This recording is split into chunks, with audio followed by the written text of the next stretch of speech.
The dengue fever outbreak appears to be easing a bit, with no cases reported last week. However, there have been 2 more cases this week, and both have been admitted to hospital for treatment. According to the Niue Health Department, since the dengue outbreak began, there have now been 49 confirmed cases. Despite the appearances that dengue may be easing, the reminder is that dengue is still on the island and still very active.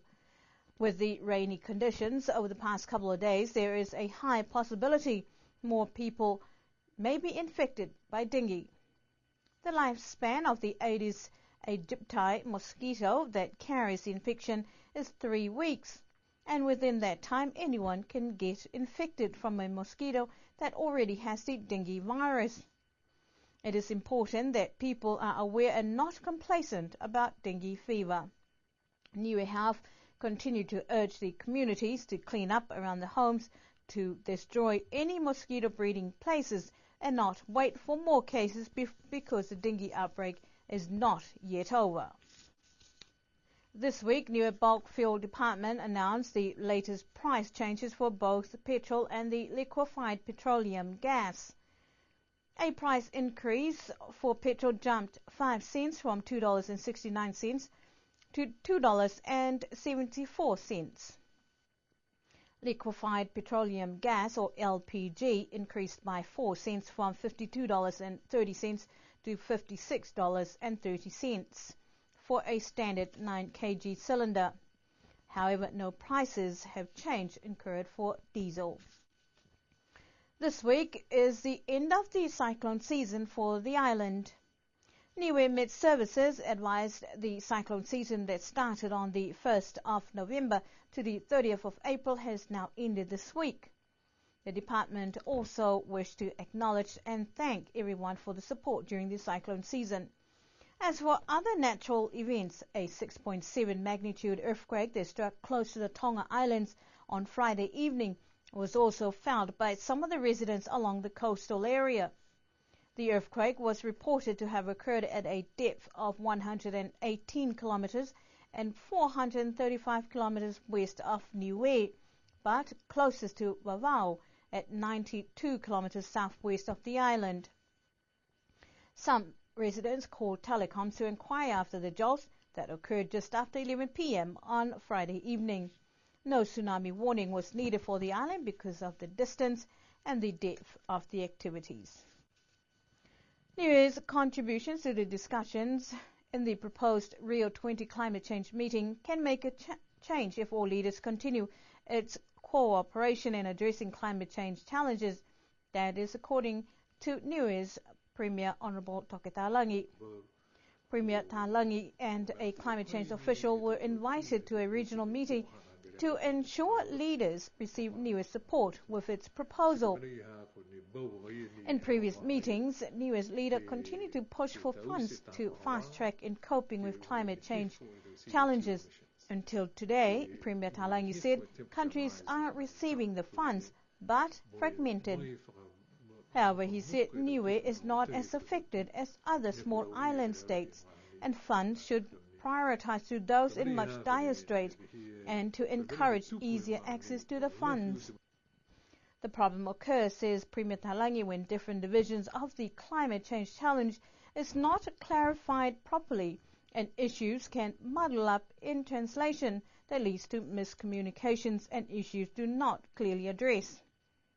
He says political leaders should clearly state its intentions rather than divert to areas they are not familiar with. In 20 years, Premier Talangi said there must be support from all leaders to make a unified decision rather than dispute on issues. Continuing developments of food security and community initiative to encourage local produce is never enough, but adding the high cost of preferable items can put a dent in pockets, let alone your health. This week, Food and Agriculture Organization are on the island to continue dialogues and encouraging more of the locally grown products and address issues of high food prices and imports and assisting mechanisms for local initiatives.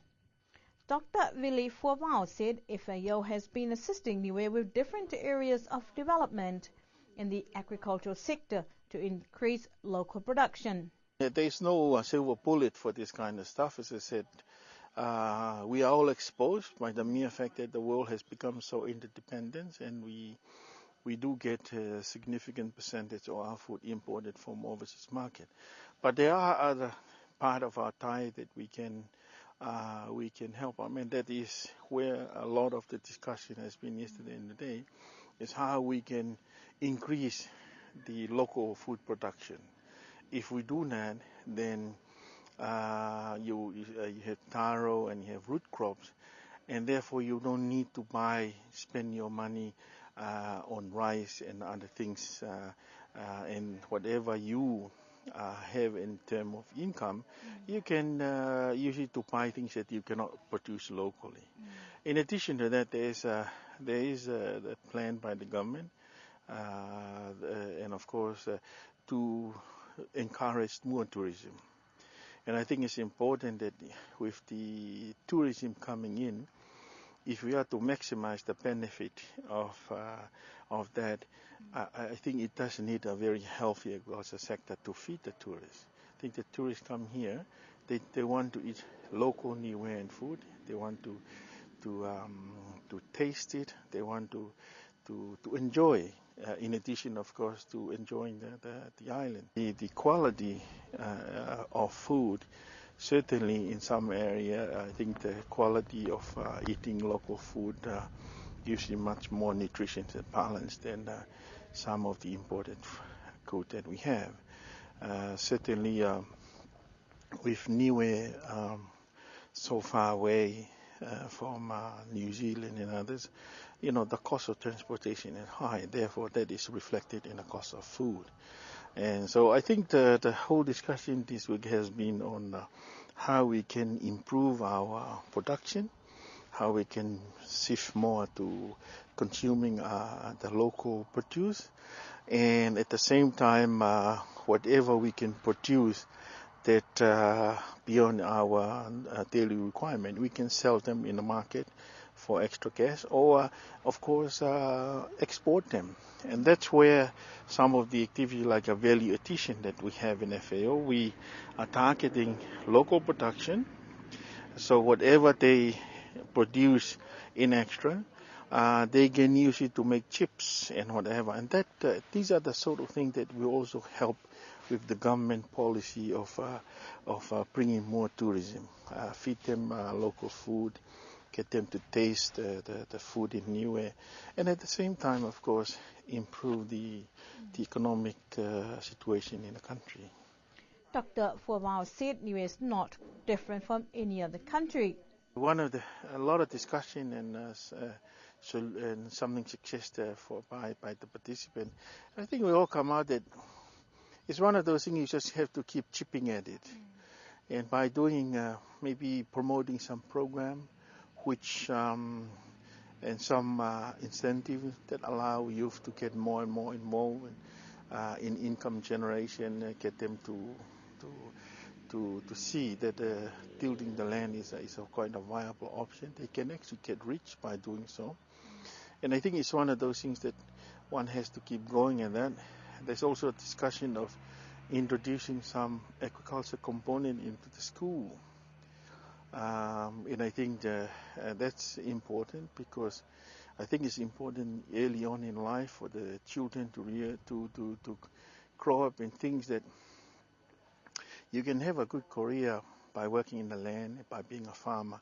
You don't have to be a doctor, you don't have to be a scientist or something that to have those good things that they in life. And I think these are sort of things that is a long-term issue, and just need to keep going it. And I think the government recognize it. And as long as you have a positive policy, you're trying to attract people coming back to Niue and also get the young people more interested, I think in time things will move. The other things, of course, with the development has been initiated in Niue and infrastructure-wise, that will have a great impact on young people and people coming back. Once they see some infrastructure put down, I think they can realize that that they'll make the farming and tilling the land a little bit easier and far more favorable in their own view than that has been in the past. FAO and DAF also collaborated with the value-added products a couple of weeks ago. And to end our news bulletin, whale watching is a big attraction for tourists to the region, and Niue Tourism has plans to capitalize on the unique natural assets of the island with an ambitious plan to expand any lay claim to Niue being the best land-based whale watching destination.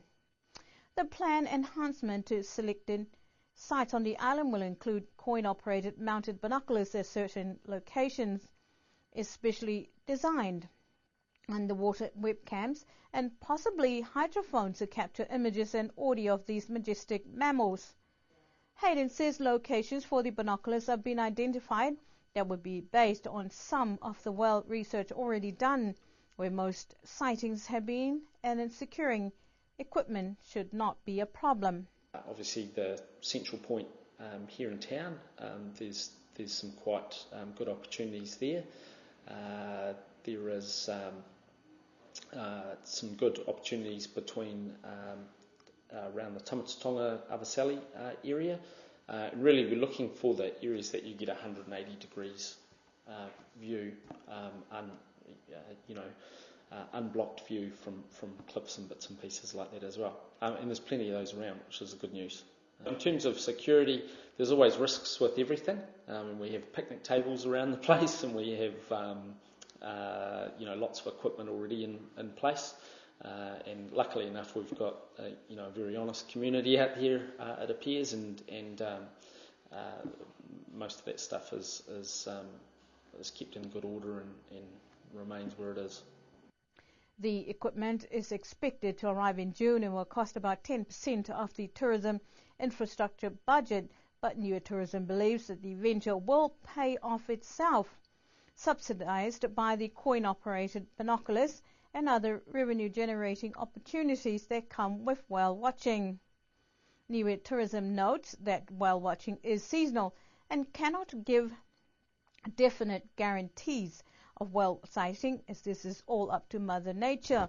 But the idea is to enhance the visitor experience and offer something unique to Niue. That's our news bulletin for tonight. Good evening.